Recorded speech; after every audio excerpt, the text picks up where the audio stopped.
Nomor 8. 8 adalah tipikal soal sebab akibat ya. Jadi ada dua pernyataan, kita harus memastikan dulu kebenaran masing-masing pernyataan, kemudian nanti kita lihat hubungannya kalau sama-sama benarnya. Kalau di antaranya salah satunya ada yang salah atau mungkin salah semuanya, nanti tinggal dipilih aja sudah posisinya. Oke. Yang pertama, ini apabila kita makan sayuran yang dicuci kurang bersih, kita bisa terinfeksi cacing perut atau dengan nama Ascaris lumbricoides. Opo itu kan? Jadi nama cacingnya itu adalah Ascaris lumbricoides. Itu merupakan satu di antara contoh cacing Nemadelmintes. Opo maneh? Itu bisa, Mister. Filumnya cacing kan ada 3. Jadi yang pertama adalah Platyhelminthes, kelompok cacing piti. Contohnya adalah cacing pita, kemudian cacing hati, Fasciola hepatica. Nah, yang sering soalnya itu berbentuk siklus hidup, gitu kan. Kemudian yang kedua adalah kelompok Nemadelmintes. Yang ini yang dimunculkan di soal nomor 8 ini paling gampang. Satu contoh yang pernah kamu amati atau pernah kamu derita itu adalah cacing krimi. Yang kata orang Jawa itu kebanyakan makan kelapa yang diparut. Nah, itu lah. Pernah ngalami kan? Yang itu kalian kerasa gatel banget di daerah anusnya. Nah, itu adalah contoh cacing Nemadelmintes. Yang ketiga adalah filum Annelida. Yaitu adalah contohnya adalah cacing tanah. Oke. Sekarang kita coba cek di nomor 8 ini. Apabila kita makan sayuran yang dicuci kurang bersih, mungkin nggak kita itu terinfeksi cacing perut?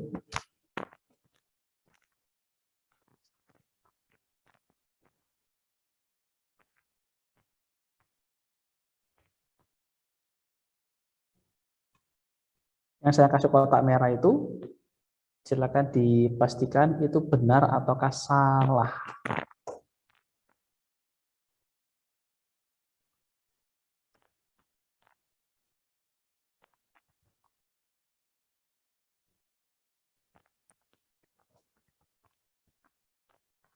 Yang saya kasih kotak merah itu benar ataukah salah? Benar, Mister. Benar. Jadi cacing perut atau yang saya sebut Ascaris lumbricoides tadi, posisi apa disebut tuh? Tulisannya gini. Ascaris lumbricoides. Nah,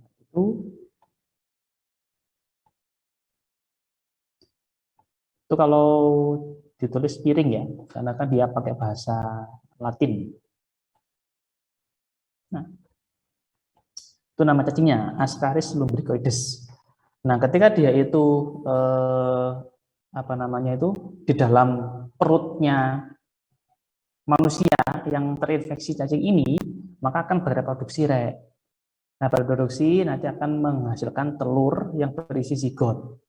Nah, ketika manusianya itu pup atau buang air besar, kan nanti sampai di air kan.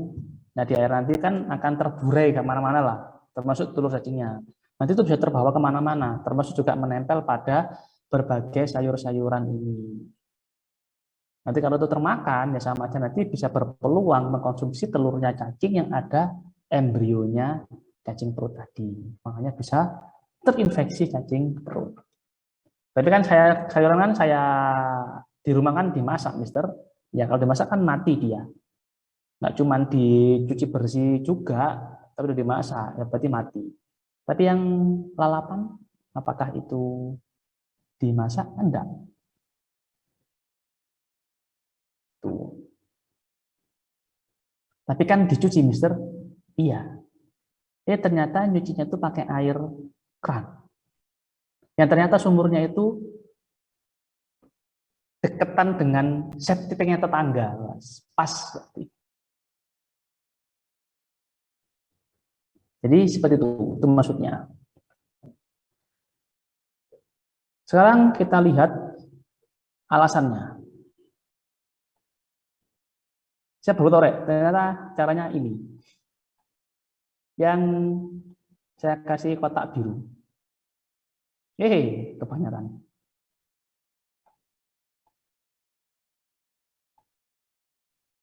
Nih. Telur cacing perut yang sudah berembrio bersifat infektif. Ini benar ataukah salah?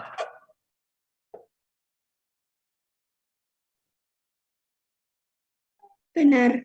Benar, seperti yang saya kasih penjelasan barusan dia.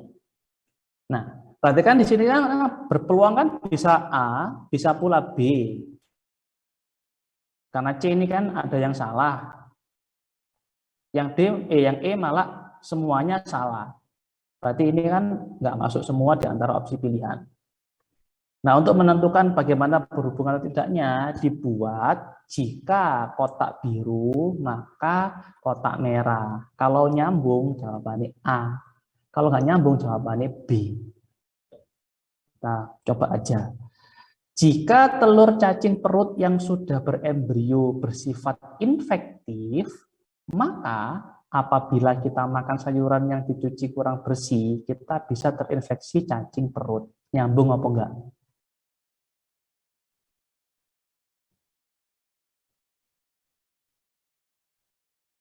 Kan karena dicuci tidak kurang bersihnya kan karena sayuran itu kan bisa jadi mengandung telur cacing yang sudah berembrio kan. Berarti ini nyambung apa tidak? Nyambung. Nyambung. Maka jawabannya adalah yang itu jawabannya.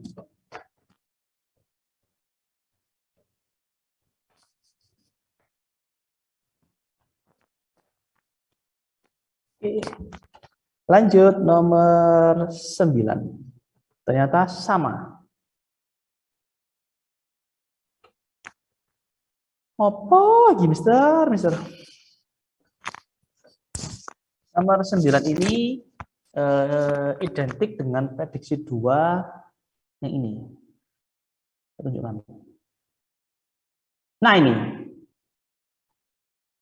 ini kan sindrom Down kan. Dia mengalami trisomi di nomor 21. Kalau kalian ingat jawabannya kan yang C kalau pada saat kita bahas. Tapi yang nomor 9 di prediksi 3 itu adalah dia bukan sindrom Down, tetapi sindrom Patau. Kayak gimana itu orang sindrom Patau? Nah, itu seperti ini orangnya. Nah, ini.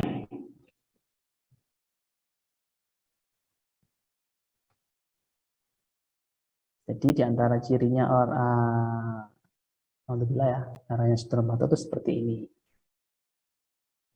Dan ternyata kalau kalian mengamati ini, orang yang sindroma Patau di kromosom nomor 1 ada 2, di kromosom nomor 2 ada 2, di kromosom nomor 3 ada 2, semuanya ada 2, tetapi di kromosom nomor 13 ada berapa ini?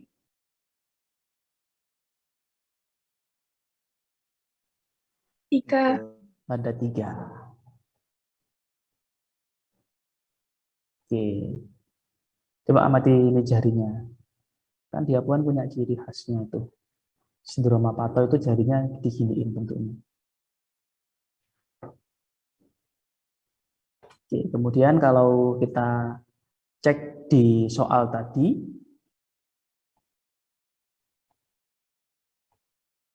nih, menggandanya kromosom tubuh pada nomor 13 dapat menyebabkan terjadi sindrom Patau. Benar apa salah? Tadi yang jumlahnya kelebihan di gambar yang saya cekkan di Google Chrome tadi, kromosom berapa? 13. Berarti pernyataan yang saya kasih kotak biru ini benar ataukah salah?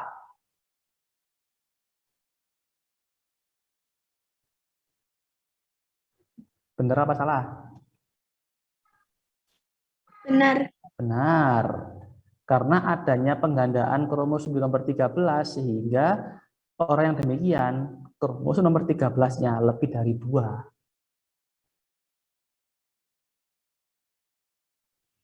Terus perhatikan yang saya kasih kotak hijau deh.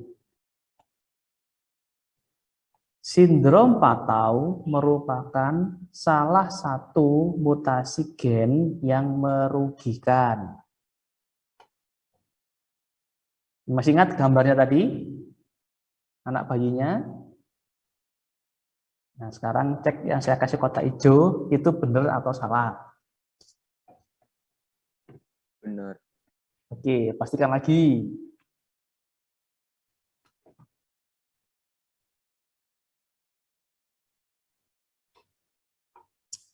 Salah. Salah. Apa yang menyebabkan salah? Yang menyebabkan salah itu bukan ini. Kalau ini benar banget. Jadi cirinya sindrom Patau itu, maaf ya, bibirnya sumbing, tangannya itu kaku. Dia mengalami kelainan organ visceral atau organ dalam. Biasanya tidak berumur panjang. Paling umur 10 tahun, pokoknya banyak itu antara 10 tahun, antara belasan tahun lah, nggak sampai 15 itu banyak itu meninggal. Karena dia mengalami kelainan organ visceral atau organ dalam. Itu sindrom Patau. Berarti merugikan. Apa yang menyebabkan kotak hijau ini salah? Itu adalah iki yang kasih ungu ini. Iki yang menyebabkan dia salah. Tadi yang kita lihat di gambar tadi,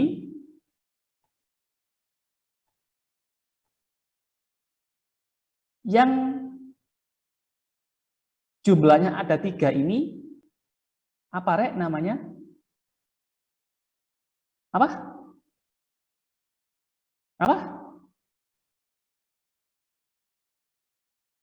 Yang jumlahnya 3 ini apa namanya?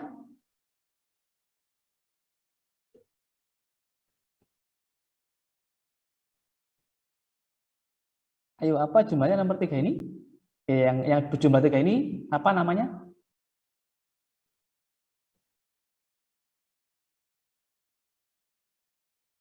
Kalau ini kan nomor 1, kromosomnya ada 2. Nomor 2, kromosomnya ada 2.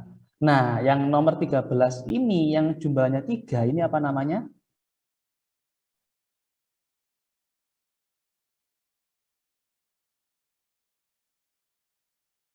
Yang nomor 1 kan kromosomnya ada 2.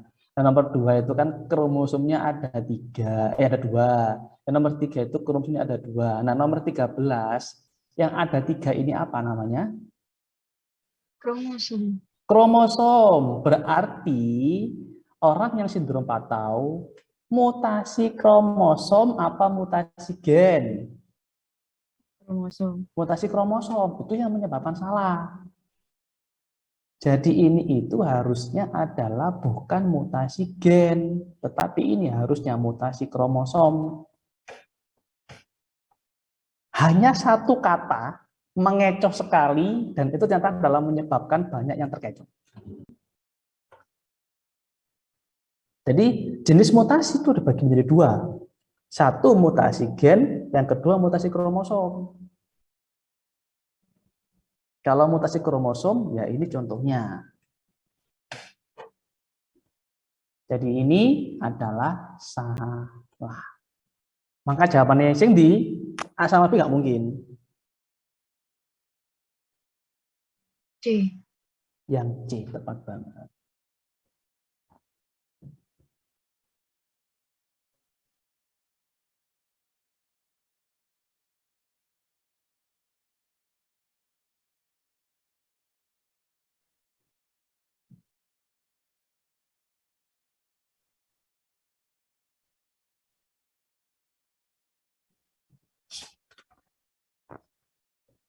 Baik.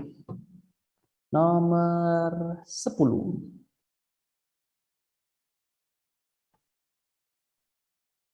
Waduh. Masih berbentuk sebab akibat. Nomor 10, ini gampang ya sebenarnya nomor 10 ini. Coba perhatikan yang saya kasih kotak hijau ini. Bioteknologi memungkinkan manusia dapat memindahkan sifat-sifat organisme yang satu ke organisme yang lainnya walaupun berbeda tingkat klasifikasinya. Kalimat iki nomor 10 ini yang saya kasih kotak hijau itu tadi sudah kita singgung di nomor 7. Ingat kan? Bakteri ini bisa membentuk racun yang bisa membunuh serangga. Kenapa kok bisa membentuk racun bakteri ini?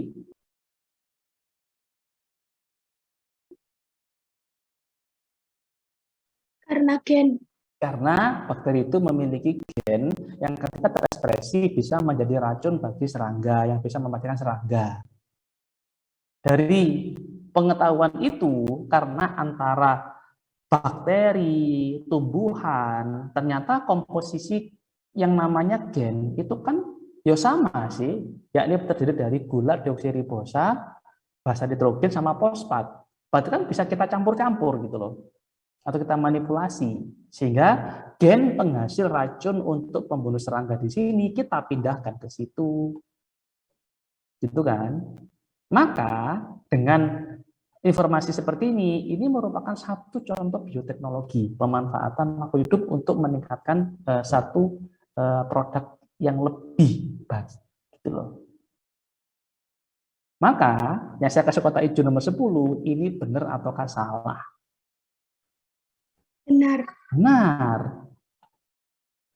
Ini kan bakteri, ini kan tumbuhan. Jelas dia berbeda, itu tingkat klasifikasinya.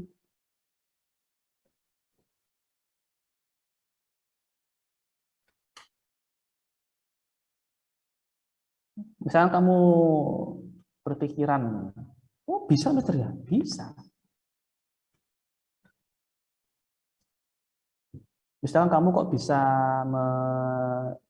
mengetahui, oh ada ikan yang ternyata kok ketika di dalam air yang dalam itu bisa bercahaya. Gitu. Tanam aja itu di pipimu biar kamu glowing. Gitu.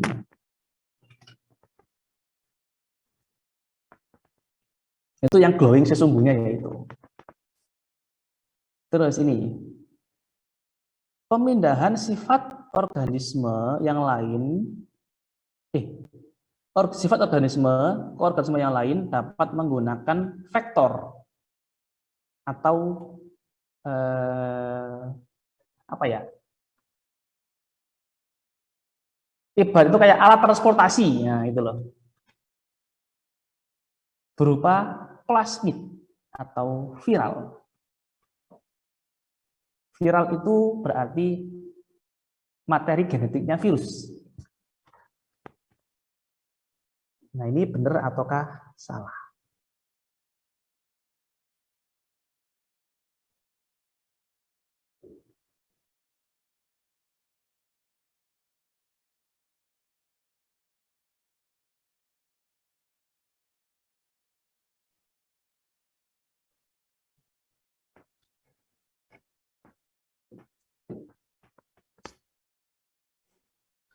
Oke, tunjukkan aja biar lebih gamblang.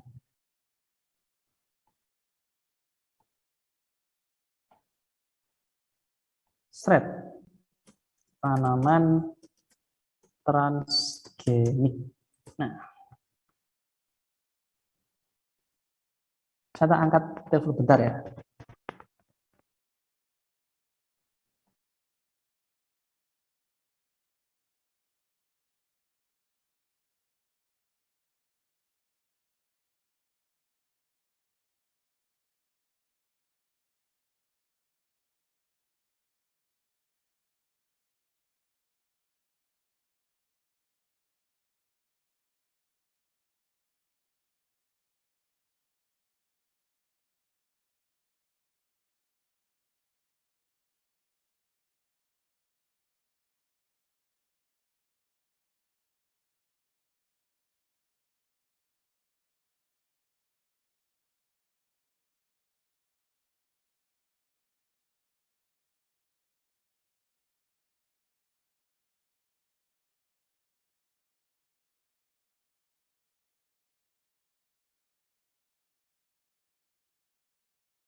Ini. Sorry ya, saya soalnya barusan di telepon pacar saya. Ya kan kalian kan nggak punya pacar, jadi nggak bisa merasakan sensasinya.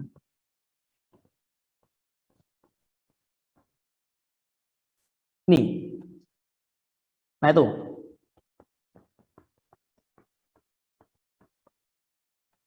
Nah itu, Rek. Jadi di sini bisa mengamati ada bakteri Bacillus thuringiensis, kemudian dilebur menjadi satu, nanti ada kosakata iki. Ini kelihatan nggak tulisannya, Rek? Ini apa nih tulisan ya? Ini loh, pokoknya ini loh. Kursor kelihatan ya? Ini apa ini? Plasmid. Plasmid. Jadi plasmid yang mengandung gen penghasil toksin tadi kita biarkan masuk ke dalam selnya. Ini kebetulan tembakau yang dipakai.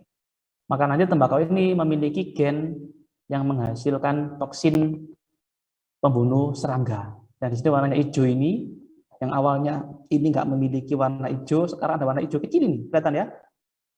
Nah, berarti sekarang dia memiliki gen penghasil toksin pembunuh serangga. Terus ini kita kultur jaringan. Ingat, tumbuhan itu memiliki kemampuan totipotensi. Kita ambil pucuknya akar, kita kultur, itu bisa menjadi bagian akar batang daun. Kita ambil ujung daunnya, kita kultur, tetap bisa menjadi akar batang daun. Itulah kehebatannya sel tumbuhan dibandingkan sel hewan. Sel hewan nggak mungkin kemampuan. Kamu mengambil selnya paru-paru, kamu kultur, ya dia cuma gerombolan sel nggak jelas. Tapi kalau sel tumbuhan bisa. Makanya sekarang ini kalau kita kultur kan menjadi bagian akar batang daun, maka setiap selnya itu memiliki gen penghasil toksin pembunuh serangga. Oke, untuk memindahkan gen ini tadi digunakan apa ini, Rek? Plasmid. Maka dari keterangan ini, nah kotak yang bawah ini benar ataukah salah?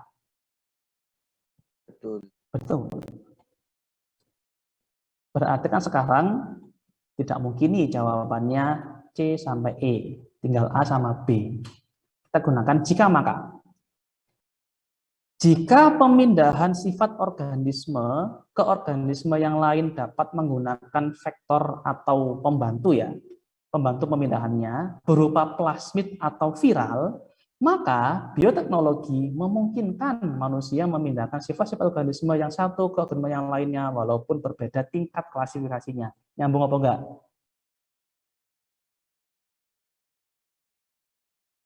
Berarti jawabannya? A. Yang A.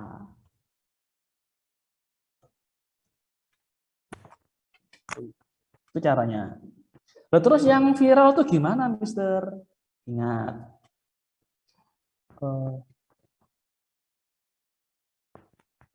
Viral itu materi genetiknya virus. Gampang banget lagi malah, Andre. Nah, ini. Siklus lisogenik. Nah, ini. Masih ingat ya, materi kelas 10 semester 1. Nah, ini.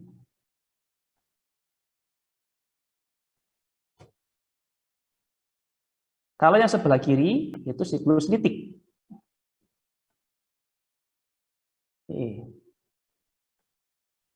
Nah, sebelah kiri siklus litik, sebelah kanan siklus lisogenik. Litik itu kan penempelan, penetrasi, replikasi sintesis, perakitan, lisis. Tapi pada saat lisogenik ada tahapan nomor 3, yakni penempelan, penetrasi, terus penggabungan. DNA virus nempel ke DNA inang. Ya opo nek kita modifikasi virus ini DNA-nya kita isi gen yang kita inginkan biar ditanam ke organisme yang kita kasih gen. Kan bisa aja. Sehingga pada saat virus ini tuh berisi gen penghasil toksin bakteri, maka nanti ketika dia itu masuk toksin serangga, ketika masuk ke dalam ini kemudian menggabung, maka ini sudah memiliki gen penghasil toksin serangga.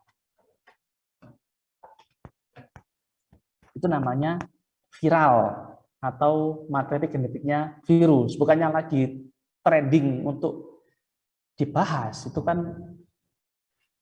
TikTok namanya. Jadi ini maksudnya itu adalah apa namanya komponennya materi genetiknya virus itu adalah viral menyebutnya.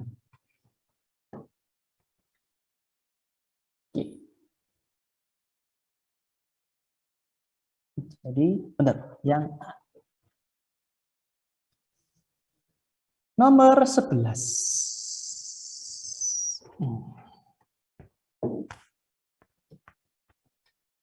Tujuan fragmentasi dalam pembuatan PST atau protein sel tunggal terutama menghasilkan biomasa yang bergizi tinggi dan relatif murah.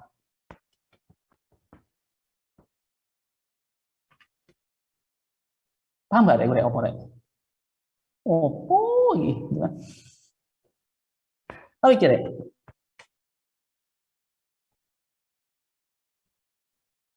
Sebutkan contoh bahan pangan yang mengandung atau kaya protein.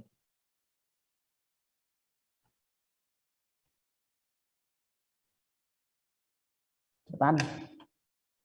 Susu. Susu. Apalagi? Udang. Udang. Apalagi?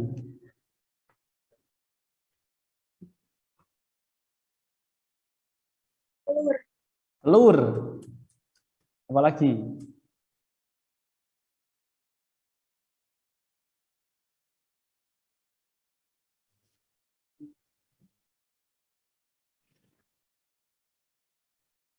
Ikan. Ikan. Daging.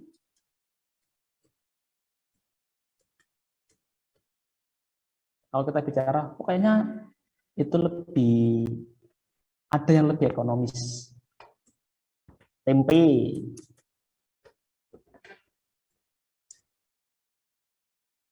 Itu 2, 3, 4, 5 itu kan secara kalau kita kalkulasi secara kebutuhan keuangan kan lebih mahal ya dibandingkan tempe ya. Nah, itu nanti akan ada satu masalah, yakni kebutuhan terhadap protein itu akan lebih besar dibandingkan dengan tersedianya protein. Mengapa? Coba kamu amati perkembangan populasi manusia. Angka kelahiran itu lebih tinggi daripada angka kematian kan? Ya mungkin kalau di pandemi kemarin mungkin berimbang. Tapi kalau yang selama ini kan kita ketahui bahwa angka kelahiran itu lebih tinggi daripada angka kematian. Sementara lahan di bumi ikut bertambah apa tetap atau malah berkurang?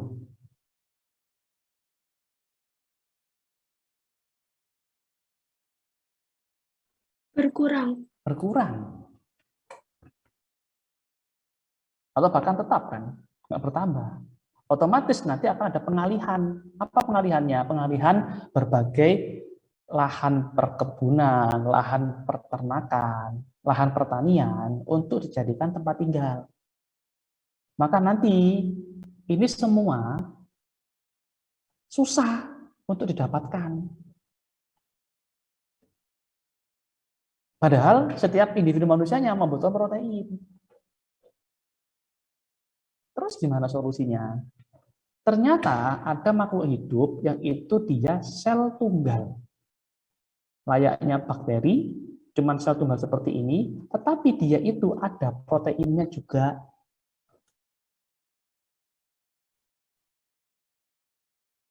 Terus apa keunggulannya ini?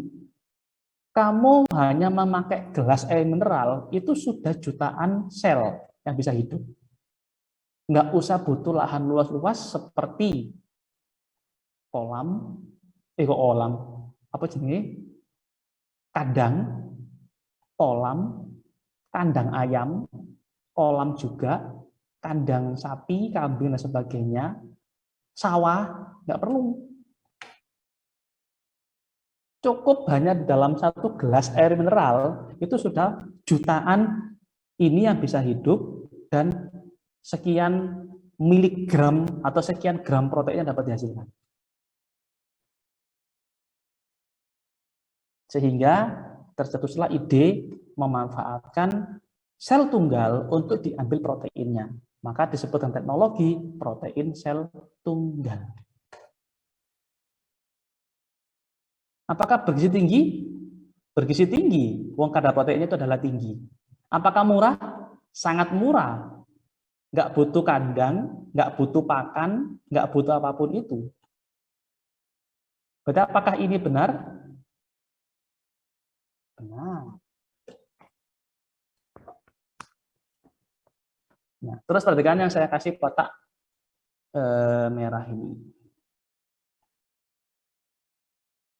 Semua mikroorganisme dapat dimanfaatkan dalam pembuatan PST. Nah, karena kayak gini, itu cenderung salah. Jadi kalau ada kosakata semua terus pasti, nah itu banyak salah. Jadi tidak semua. Lah kan bisa membentuk protein, ya bisa, tetapi masalahnya kan beberapa bisa membentuk toksin. Nanti kalau ini bakterinya membentuk racun, kayak Salmonella typhosa misalkan, kita ekstrak proteinnya, katut juga toksinnya. Kan toksin itu kan benar protein kan. Jadi kalau kamu digigit ular ya, bisanya ular kan protein. Jadi beberapa bakteri yang bersifat toksin ya jangan dipakai untuk pembuatan PST. Nanti malah terekstrak proteinnya atau juga toksinnya. Jadi sebenarnya racun-racunnya makhluk hidup itu adalah protein sebenarnya. Melihat dari informasi ini, karena ini salah, maka jawabannya mana? Tuh. Rakan kan gini, Rakan. Saya balas ini.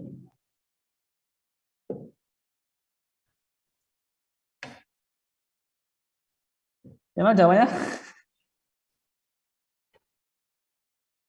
Kan tadi Rakan gini. Saya balas ini deh. Apa itu? Cinta gitu aja. C.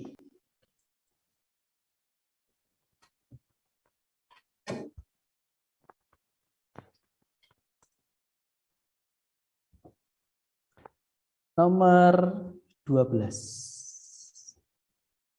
Perhatikan jenis organisme berikut. 1. Rhizopus. Yang kedua Saccharomyces sampai Streptomyces. Pertanyaannya adalah yang termasuk kingdom fungi atau jamur. Ayo, yang mana ini jamur ini? Waduh, yang jamur ini.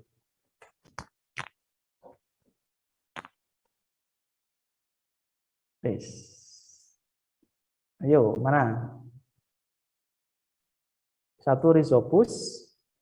Bisa dikecilkan kalau nggak salah ya. Oh, iki.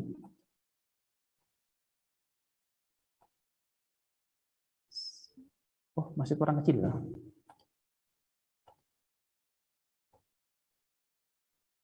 Ya Allah. Nanti main kecil nggak kelihatan deh.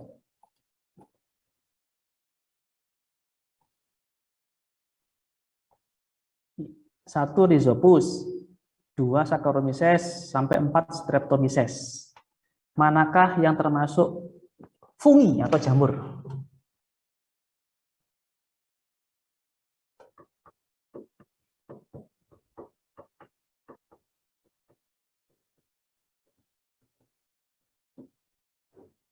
Yang mana jawabannya? Rhizopus. Rhizopus. Ini jamur dipakai untuk pembuatan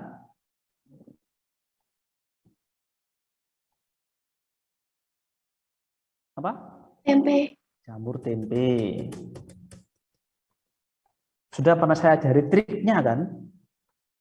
Kalau ada soal tipikal seperti ini, ada 4 pernyataan dengan opsi yang kayak gini, ketika satu itu benar, maka 3 juga benar.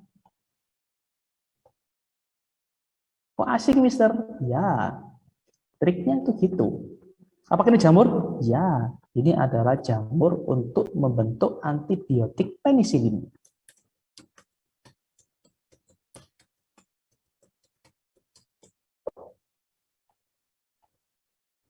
Nah, maka sekarang sudah kita bisa kerucutkan 1 dan 3. Nah, sekarang kita pastikan dulu. Kalau 2 benar, 4 salah, kan jawabannya A. Kalau 4 itu benar, wis pasti jawabannya E. Jadi ini nggak mungkin, ini juga nggak mungkin. Karena kan cuma 2 sama 4, padahal kan 3 sama 1 kan harusnya kan termasuk. Jadi kalau 2 termasuk, 4 nggak termasuk, jawabannya A. 4 termasuk, wis pasti jawabannya adalah E. Tapi kalau 2 nggak termasuk, berarti jawabannya B.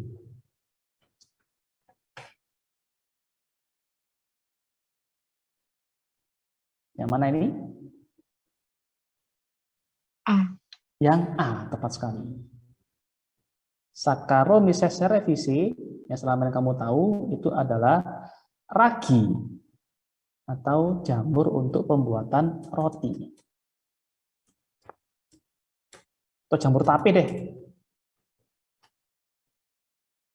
Loh, apakah itu bukan jamur roti, Mister? Hati-hati. Ada jamur yang dipakai untuk pembuatan roti, ada jamur roti. Apa bedanya? Kalau jamur yang dipakai untuk pembuatan roti, ya ragi kira. Tapi kalau jamur roti, jamur yang menyebabkan roti berjamur itu loh. Yang kalau kamu misalkan beli roti terus kok warnanya hijau-hijau gitu kan, nampak jamurnya, nah itu namanya jamur roti.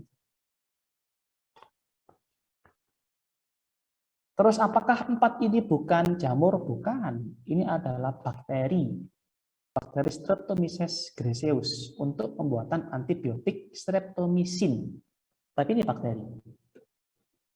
Jadi 3 sama 4 itu sama-sama untuk antibiotik, bedanya 3 itu jamur, sementara kalau 4 itu adalah bakteri.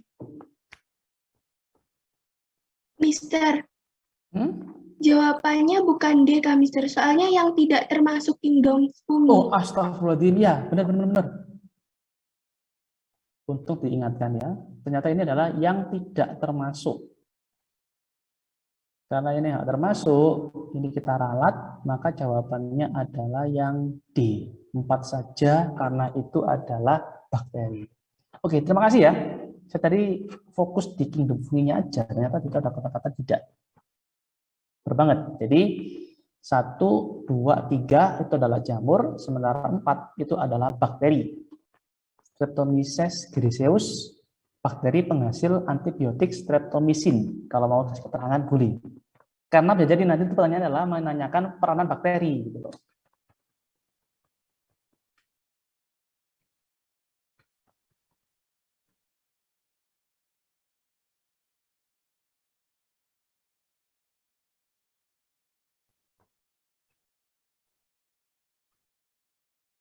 Nomor 13.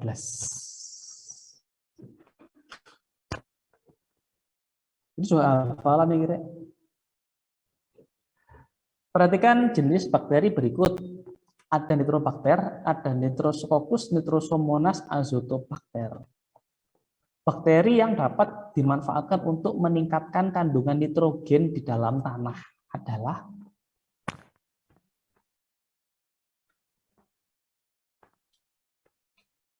bentar ya, saya angkat ilmu lagi ya. Oh, bukan.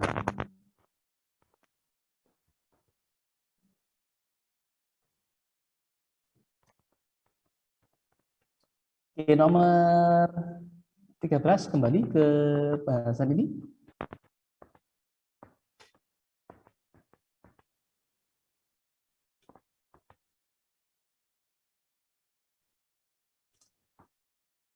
Kan dulu rek. Tak tuliskan ini.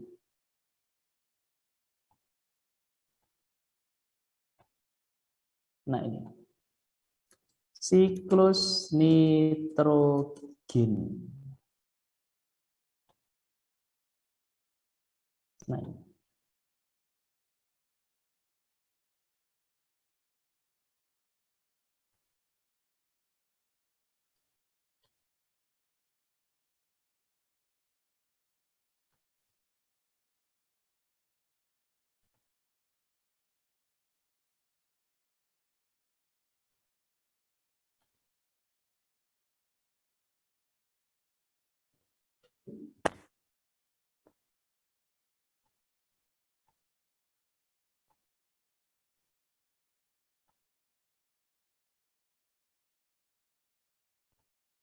Sing jelas di sini tulisannya. Nah, terus apa? Oke. Nggak bisa mengamati, Rek. Kan nitrogen itu kan kebanyakan kan di atmosfer ya. 70%-nya kan berupa nitrogen atmosfer itu. Nah, itu bisa masuk ke dalam tanah.